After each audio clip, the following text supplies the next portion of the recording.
माघ शुक्ल पंचमी के पावन अवसर पर पूरे देश में सरस्वती पूजा बड़े ही श्रद्धा और उल्लास के साथ मनाई जाती है। बसंत पंचमी न केवल ऋतु परिवर्तन का संकेत देती है, बल्कि ये ज्ञान, विद्या, संगीत और कला की देवी मां सरस्वती के अवतरण का भी प्रतीक मानी जाती है। लेकिन सरस्वती पूजा के इस भव्यता और आध्यात्मिकता के पीछे जिन हाथों की मेहनत छिपी होती है, वे हैं हमारे मूर्तिकार।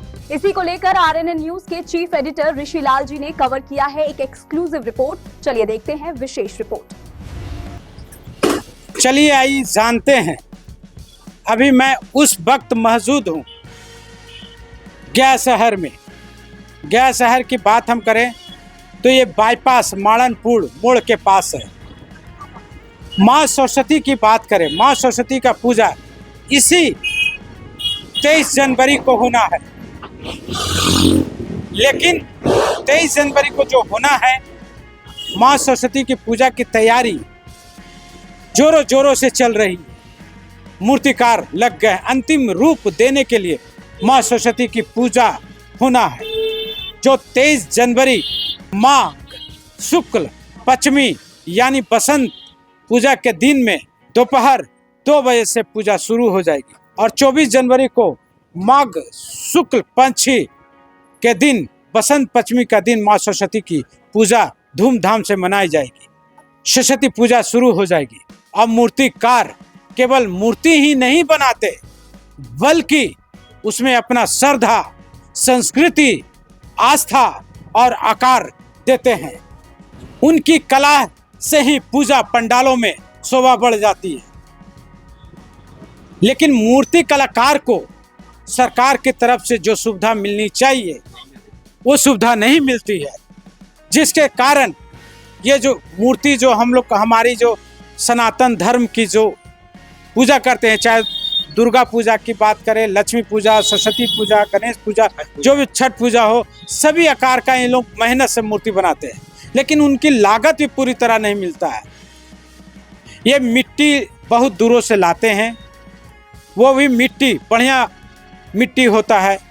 दूसरा पुष्प यानी नेवारी, जिससे हम लोग धान काट के बनाते हैं। फिर बांस और रंग रोगन करके माँ सरस्वती को एक ऐसा रूप दे देती है, जैसा लगता है कि वास्तविकता में इस धरती पर अगर कोई उतरा है तो माँ सरस्वती उतर गई।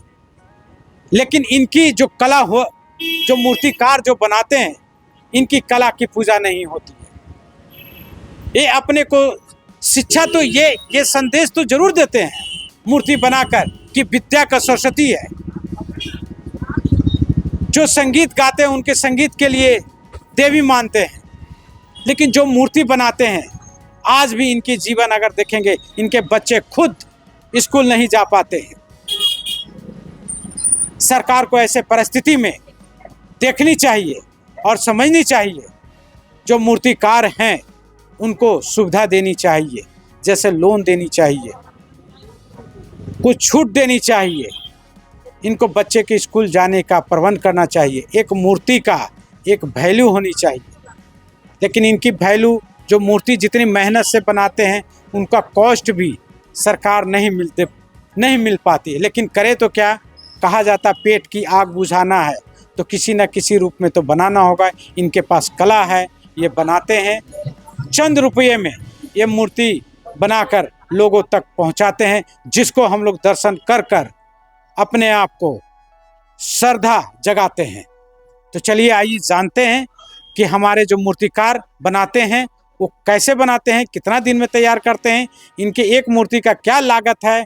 ये सारी चीज़ को आइए मैं जानने की कोशिश करता हूँ। चलिए आइए जानते हैं, जो मूर्तिकार हैं उनसे जानते हैं कि कैसे मूर्ति बनाते हैं और किस स्थिति में बनाते हैं, कितना मेहनत लगता है।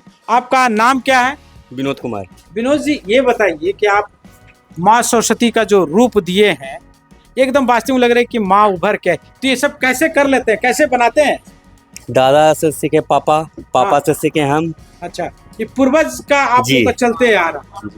अच्छा, ये बताइए कि आपको कितने दिनों पहले शुरू करते हैं? 2.5 महीने पहले से बनाते हैं। 2.5 महीना यानी नवंबर से शुरू कर देते हैं। तो एक मूर्ति जो आप बना रहे हैं, क्या लागत होगा? इसमें लागत मेरा 4,000 लगभग। इधर भी। लागत 4,000 है। 4 इसमें मिलेगा कितना?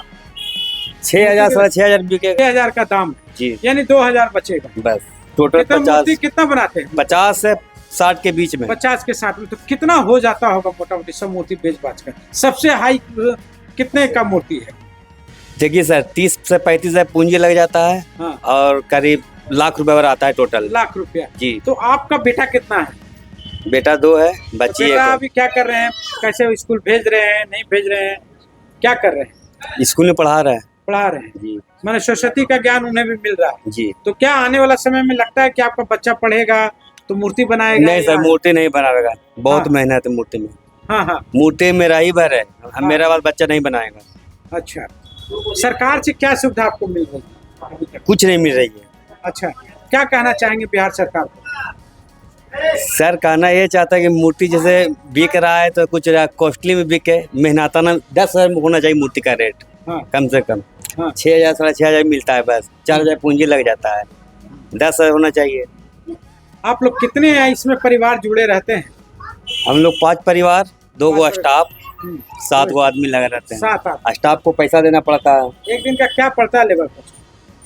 सर कारीगरी रेट जोड़ते हैं तो हम लोग को होना चाहिए कम एक दिन का 1,000 रुपया, लेकिन 500 के हिसाब से आ जाता है मजदूरी। 500 रुपया का पर डे का हिसाब से मजदूरी आ जाता क्या है मेरे चैनल के माध्यम से क्या क्या संदेश आप देना चाहेंगे सरकार को या जो मूर्ति बैठाते हैं उनसे? रिक्वेस्ट यही रहेगा कुछ कॉस्टली में बिके, रेट घटेगा तो हम लोग घटा के बेचेंगे, महंगाई है तो महंगा के हिसाब से सरकार से भी आप चाहेंगे, उम्मीद करें कि हमको लोन मिले तो और अच्छा है प्रोवाइड करें जी। इस स्थिति में कि हम लोग आगे और कर सके। जी हाँ। पूरा नाम क्या है? विनोद कुमार प्रजापति। जैसा कि आपने देखा कि विनोद प्रजापति जी ने कहा कि अगर सरकार हमें और छूट दे तो हम और भी मूर्ति बनाएंगे और बनाने के साथ में और आगे बढ़ेंगे और बढ़ने के बाद फिर और बढ़ाएंगे। जो मूर्ति का कॉस्ट होना चाहिए वो मूर्ति का कॉस्ट नहीं मिल पा रहा है, जिसके कारण आज भी हम लोग वही कगार पर हैं। मजबूरी में मूर्ति बनाकर बेचना पड़ता है और संस्कृति को ढो रहे हैं, इसी कारण ये काम कर रहे हैं। RNA न्यूज़ के लिए मैं गया से ऋषि लाल।